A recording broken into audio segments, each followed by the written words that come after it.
আজকে কিন্তু চলে এসেছি কাকার বিরিয়ানি, সেই কাকার দোকানে। কাকা, এখন দোকানে কি কি রাখছো? এখন দোকানে আছে তোমার ফ্রাইড রাইস হবে। আচ্ছা, তোমার বিরিয়ানি সাথে রাইস। এই যে ফ্রাইড রাইস, তাই তো? একদম লং রেঞ্জ রাইসের, তাই তো? আচ্ছা, এখানে গাজর, বিনস সমস্ত কিছুই কিন্তু দেখা যাচ্ছে। হ্যাঁ, সঙ্গে আছে তোমার কম্বো আছে। আচ্ছা, এখানে কম্বো হচ্ছে তোমার চিলি চিকেন থাকবে, 2 পিস করে বোনলেস চিলি চিকেন। এটা নতুন চালু করেছো নাকি? নতুন চালু হয়েছে। আচ্ছা। 2 পিস করে চিলি চিকেন থাকবে 60 টাকা করে দাম।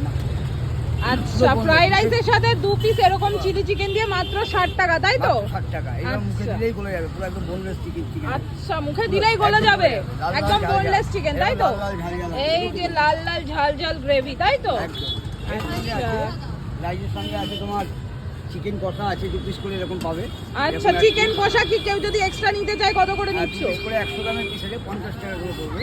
আচ্ছা, 2 পিস 50 টাকা। আর রাইসের সঙ্গে যদি কেউ চিকেন কষা নেয় হ্যাঁ, সেক্ষেত্রে পড়বে 70 টাকা, অনলি 70 রুপিস হবে। আচ্ছা, মাত্র 70 টাকা। এই একটা গেল কম্বো। হ্যাঁ, এটা কি চিকেন রেজালা?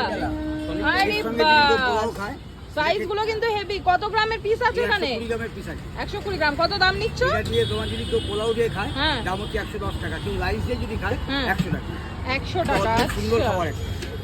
বাহ বাহ বাহ। এর সঙ্গেও আছে তোমার ভেজ আইটেম আছে, এখানে ভেজ আইটেম প্রতিদিনই পাওয়া যায়। আচ্ছা, এখন ভেজ আইটেমও রাখছো, তাই তো? যারা ভেজ খায়। এর সঙ্গে আছে তোমার পনির আছে, পনির, আচ্ছা, আমি পনির বলে গেছি। এই এরকম পনির তো থাকবে। পনির থাকবে পনিরের এরকম। সঙ্গে রাইস দিয়ে যদি কেউ খায় হ্যাঁ, 80 টাকা পড়বে। আর যদি কেউ পোলাও দিয়ে খায় সে একই দাম 80 টাকাই পড়বে। পনির থাকবে 4 পিস করে। আচ্ছা আর আচ্ছা, প্রত্যেকটা মানে খাবারের সঙ্গে হ্যাঁ, স্যালাড থাকবে। স্যালাড প্রত্যেকটা থাকবে। খাবারের সঙ্গে।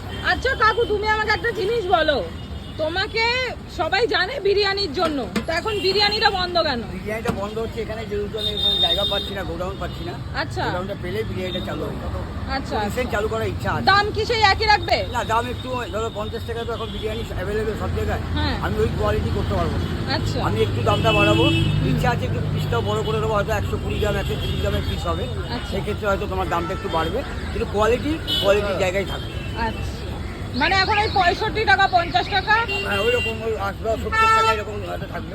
আচ্ছা, খাবে, হ্যাঁ, আশা করি তাকে আমার কাছে আবার আসতে হবে। আবার আসতে হবে। গ্যারান্টি আছে। মানে খাবারের কোয়ালিটিটা একদম মেইনটেইন guarantee, করছো? একদম গ্যারান্টি। আমি নিজে হাতে করে বানাই, কোনো ঘরোয়া খাবার, কোনো মিস্ত্রি নেই, কেউ নেই, সব নিজেরা বানাই। সব তোমরা নিজেরাই বানাচ্ছো? সব নিজেরা ফ্যাম- বানাই। যাতে আমরা ঘরোয়াভাবে রান্নাটা করি। আচ্ছা, তোমার লোকেশনটা একটু বলে দাও। লোকেশনতে যদি কেউ দমদম থেকে আসে, 5 নম্বর প্ল্যাটফর্ম থেকে নিচে নামবে, সিঁড়ি থেকে নিচে নেমে একটু এগিয়ে আসবে, অটো স্ট্যান্ডের গায়ে যে লাইফ লাইন মেডিকেল আছে, লাইফ লাইন মেডিকেলের উল্টো দিকে, ওই যে লাইফলাইন মেডিকেল, মেডিকেলের উল্টো দিকে।